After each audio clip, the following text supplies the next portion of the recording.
Umezika bibi amemaliza 3 days kwa kaburi, wewe umeoa. Kukimbilia hii maisha haikusaidii, unaharibu boma yako na huyu mwanamke mwenye umeleta. Lakini bado mnaeneza maneno ati huyu jamaa hata hajawahi oa. Mimi ndio huyu. Mimi ni Mrs. Lucas. Na usinione ukanimesea, sitaki. Nikidhani mmenielewa na mmenisikia na mmejua ni nini namaanisha.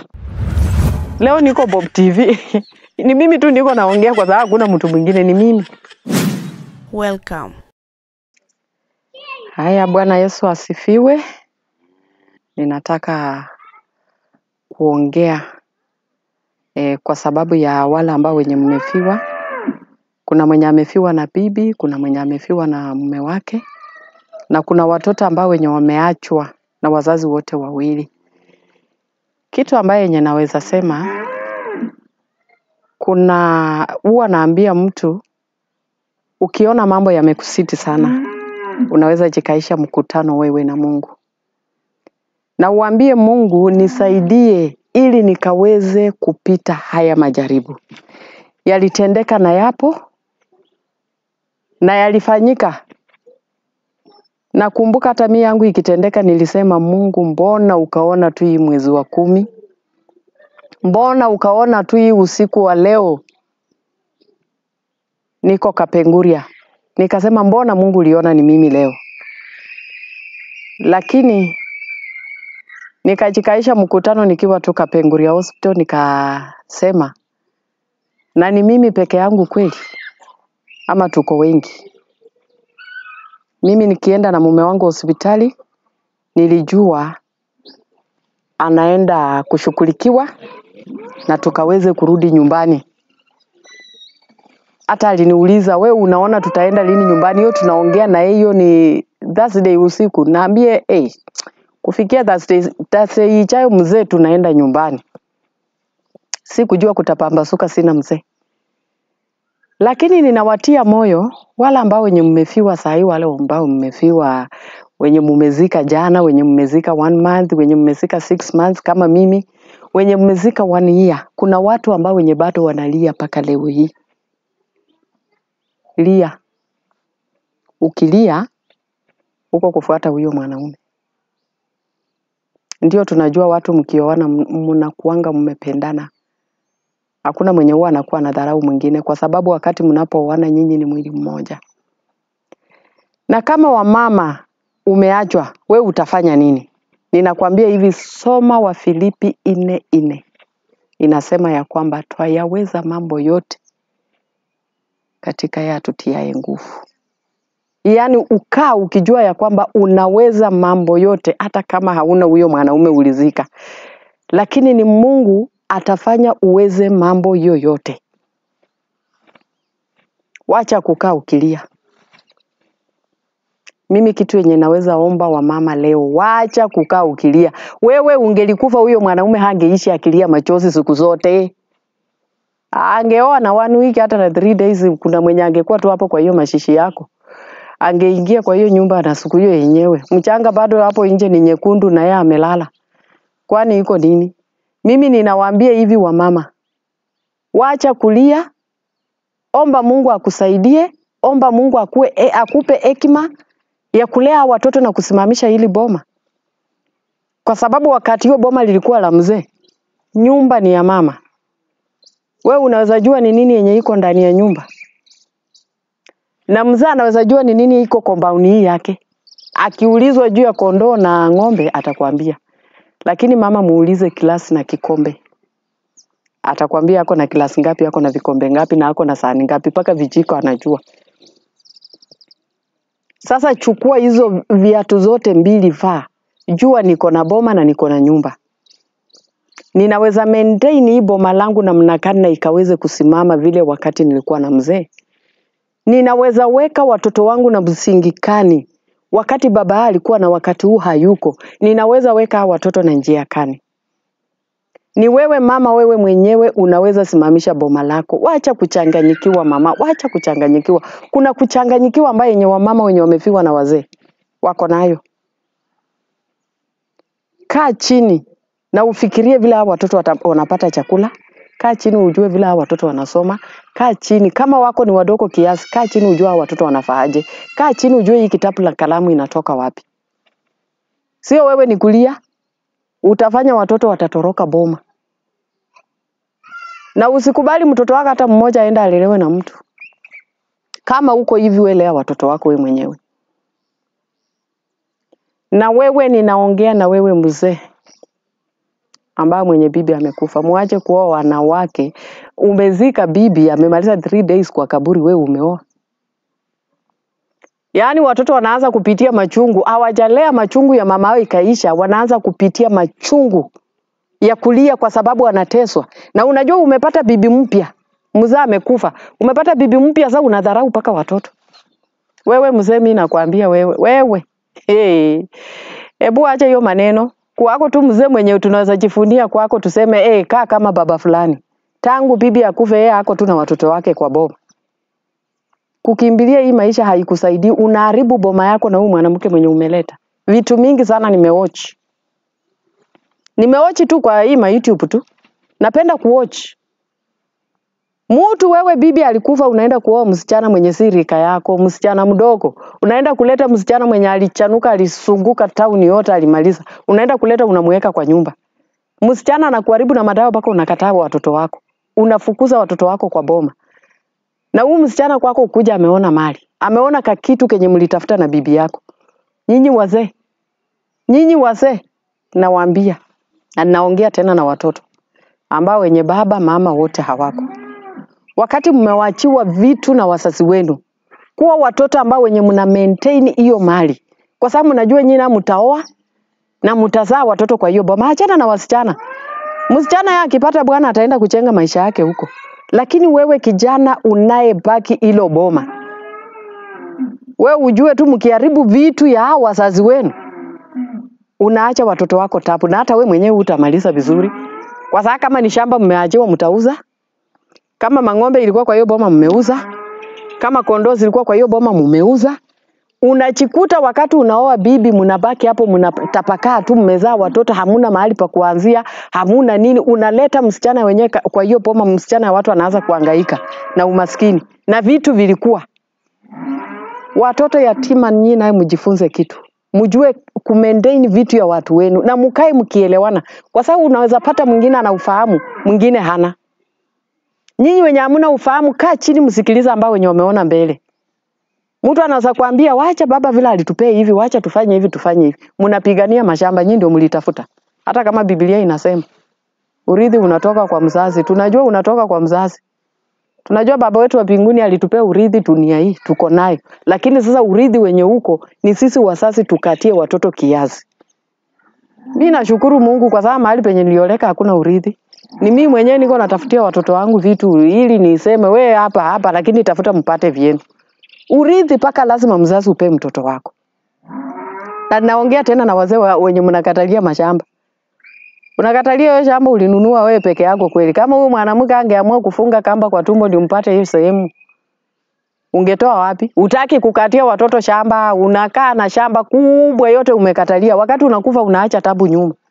Mama alitangulia. Wewe umekatalia tu shamba, umekatalia shamba, utaki kupea watoto sehemu yao. Wakati wewe unakufa unaachia watoto tabu nyuma. Unaachia chifu wa area yako jina. Nini shida? Wazee nyinyi naongea na nyinyi. Kwanza nyinyi wazee ndio mnatusumbua sana. Inafanya paka hata sisi wa mama wajana hatutaki wanaume. Wacha niishi tu nilee watoto wangu. Wacha niishi. Na usinione ukanimezea. Sitaki. Ukinimezea unaweza kuja kumaliza vyangu vyenye mzee wangu aliniachia. Sitaki. Hiyo ni yangu na watoto wangu. Nitapea watoto wangu mahali niwaambie hapa na hapa ni ya watoto wangu. By the way nilikuwa nang'ang'ana hivyo huyu mzee anunue tusehemu kwa sababu nilijua niko na boy watatu. Ili pia wapate. Si kukaa kama baba yake alikaa hivyo. Mimi ninang'ang'ana ili watoto wangu wapate niseme wewe ni kutoka hapa na hapa, wewe kutoka hapa na hapa. Lakini boma yangu hii ni yangu na wasichana yangu. Wakitoka huko wanakuja wanapata mama hapo kwa mlango. Na nyinyi wamama wale wenye mnaoleka mkiacha maboma. Nawaambia wacha kuoleka. Wewe kama uko na mtu yako enda umuone, kama ako free akuja akuone akutembelee si alale kwa hiyo nyumba. Hiyo nyumba ni yako na watoto wako. Lakini unaacha boma unaenda unaoleka. Unaenda unaoleka. Unapata huyu mzaa hataki hata watoto wake hata wakanyeke mahali penye huko. Ukisema unaenda kuona watoto huyu mzaa hataki. Sasa maana yake ni nini? Sukae tu. Na mtu asiniulize swali ati Jeni sijui umesema hivyo kwa nini utaoleka. Mimi nimeambiwa na watu wengi sana vile mimi bado. Mimi wacha niwaambie ukweli, hata nikikufa mtajua miaka yangu. Mimi niko na miaka 46. Watu kufichanga ati mimi niko 18, muache. 18 hata wa 18 anaonekana. Ati mimi, ati uko na miaka ngapi mama? Mimi niko na 18. 18 wewe 18 na sura nayo imekataa 18. Na nikikufa sasa hivi mtajua miaka yangu. Mimi niko na miaka 46. Na niko na watoto 5. Niko na wajukuu 3. Na nilikuwa tu na mwanaume mmoja, sikuwa na wawili mmoja. Huyo ndio baba ya hao watoto wote. Na tena naongea na wanaume wale mnasaazaa nje. Nyinyi wakati mmekufa. Watoto wanaletwa hapo wanatunga laini mpaka hata wengine hujui mtoto anasema, "Huyu alikuwa baba yangu." Baba yako kivipi? Sijawahi kukuona. Na wale ambao wenye mababa wamezaa watoto kwenu. Letanga watoto mapema wakichua boma yao. Yaani huyu mtoto ajue familia ya kina baba yao. Lakini wakati ya matanga ndio watoto ndio hiyo laini. Paka wanapita hata hesabu ya watoto wako wenye umezaa. Na watoto ukiangalia ni kila mtoto na mama yake. Kuna mwenye naye alifuata tu paka wakazaa na yeye wawili. Yaani mwanaume alikuwa handsome namna gani huyu mwenye mtu unaenda tu paka unarudi unasema acha nisae na yeye tena. Mimi ninashukuru Mungu watoto yangu walisimama hapo na kuna swali mtoto yangu msichana mkubwa aliniuliza. Aliniambia mama, na baba yake alikuwa hajakufa. Wacha niseme ndio tumalize kama 2 weeks hivi ndio mzaa akakufa. Wewe leo hii ukasikia baba yetu huyu yako na mtoto nje. Utafanya nini? Nikamwambia nitamkaribisha kwa sababu si ni damu yenu. Atakuja tu. Wakaanza kuniambia mama. Nikamwambia mimi nitakaribisha huyo mtoto kwa sababu ni damu ya baba yenu. Lakini nikarudi nikamwambia lakini baba yenu huyu hawezi kwa sababu nilikuwa namjua. Yeye angezaa mtoto nje huyu mwanaume angeniambia na ujue niko na mtoto. Lakini hajawahi ongea. Nikasema paka sasa tumefika hivi kweli nimezaa. Mtoto wa mwisho wako anaingia class 8 alafu sasa ndio ati ndio arudi aongee. Nikasema baba yenu mimi namjua yeye hawezi. Na kweli hawezi kwa sababu wakati alikufa niliona watoto wangu 5. Sikuona mtoto mwingine ati paka hesabu imepita watoto wangu wenye nimezaa mimi mwenyewe na huyu mzee. Watoto niliona 5. Alafu nyinyi watu ya kina wazee nimekuja kwenu. Mtu umesaidiwa lakini bado mnaeneza maneno ati huyu jamaa hata hajawahi oa. Mimi ndio huyu. Mimi ni Mrs. Lucas. Kuna kitu nilisikia na iliongelewa na majirani wa huko. Walienda na marafiki zangu wengine wakawaambia ati ati huyu jamaa mwenye amekufa ati yako na bibi. Hao wakasema si bibi yake ndio tumeleta. Ati huyu ananga bibi ati inasemekananga huko ana bibi hata hajawahi saa. Watu wakina bwana haja kuharibia watu jina nyinyi. Huyu jamaa angekufa bila bibi. Nyinyi ndio mngechekwa. Lakini kwa sababu huyu jamaa alioa na akazaa watoto. Ni nini mnaharibia paka maiti China? Nyinyi jameni watoto wetu wenyewe wanatoka wanakuja kuoleka kwetu. Mimi sitawahi kuwa kikwazo kwa bibi ya kijana yangu. Hata siku hata moja. Labda mwenyewe kwetu na maneno. Lakini mimi nitapenda tu bibi ya kijana yangu hata akinichukia mimi nitampenda. Na siwezi chomea bibi ya kijana yangu. Kama amekosa ninamrekebisha hapo mbele ya bwana yake. Sasa mimi kitu ambaye yenye nasema nyinyi wale ambao wenye mmefiwa wale wenye mnapikwa vita na bado vita inaendelea. Ama ulizika na vita bado inaendelea na bado unasemwa na watu wa kina bwana. Kama unaweza kuwa na maarifa yoyote ama watoto wako wako juu, toka kwa familia. Ambia watoto wakutafutie mahali wakununulie hata kama ni miguu 2, jenga nyumba yako kuwa na amani. Jenga boma yako kuwa na amani. Na maneno ya kuishi ukulia bwana, wewe endelea kulia. Utalia, utajikuta huko tu hapo umelia. Hata mimi nani nililia yako. Mwezi mmoja nililia. Naangalia picha nasema kweli jamaa ukaenda tu kaniacha lakini bado nikakaa chini nikaambia Mungu mimi sasa na wewe na unitetee unipe hekima na maarifa ya kulea watoto. na kweli Mungu alinisaidia. Na kama unaona watu wa jamii wanakusumbua na watoto wako wanaweza toka na wapate mahali, wakununulie, utoke kwa watu wa jamii, uende ujitenge na maisha yako. Maana vitu dunia hii ni kutafuta. Usikatalia hapa tulizika bwana, utalilia hiyo shamba ni yako. Shamba ya baba mkwe nao unahesabu ni yako. Shamba ya baba mkwe si yako. Hiyo ni vitu yake na bibi yake huko. Mimi naye vyangu vilikuwa vyangu na bwana yangu. Na mimi nikaona kubariki nikakuwa Red Cross. Baadaye iliniramba. Na siwezi kuwa Red Cross tena. Nimekataa. Nikidhani mmenielewa na mmenisikia na mmejua ni nini namaanisha. Na ninajua ni nini namaanisha. Hata neno la Mungu linasema katika kitabu cha Zaburi. Bwana, teta nao wanaoteta nami. Achana nao, acha washinde wa Mungu hako huko nao anateta nao. Weka vita, usipigane wewe mwenyewe ati wakianza kutukanana umesimama umejishika kiuno. Watakuwa bure mama. Mwenye alikuwa anakutetea kwa mchanga sasa kushika kiuno na kusema mnasema nini? Hiyo achana nayo. Haitakufaidi. Wewe angalia hao watoto wako wanakula na mranga. Na ukiona wamekufinya sana kwa sababu hiyo shamba ya baba yao, toka. Hiyo ni shamba ya baba yao. Toka waachie, lakini mtu ajue wakati yeye anakupika vita, ajue hata naye yake iko kwa moto. Inaendelea. Kwa sababu wakati anapokupika vita, yeye naye kuvita yake iko kwa njia. Achia Mungu vitu zingine. Mimi ni Jane Wanyama tu naongea. Leo niko Bob TV. Ni mimi tu niko naongea kwa sababu hakuna mtu mwingine, ni mimi.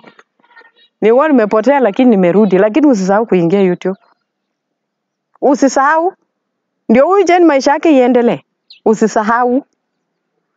Usisahau na msinifuatilie sana chini mseme Jane huku kwa hivi sijui nini. Ni neema ya Mungu inatosha. Ndio maana niko hivi.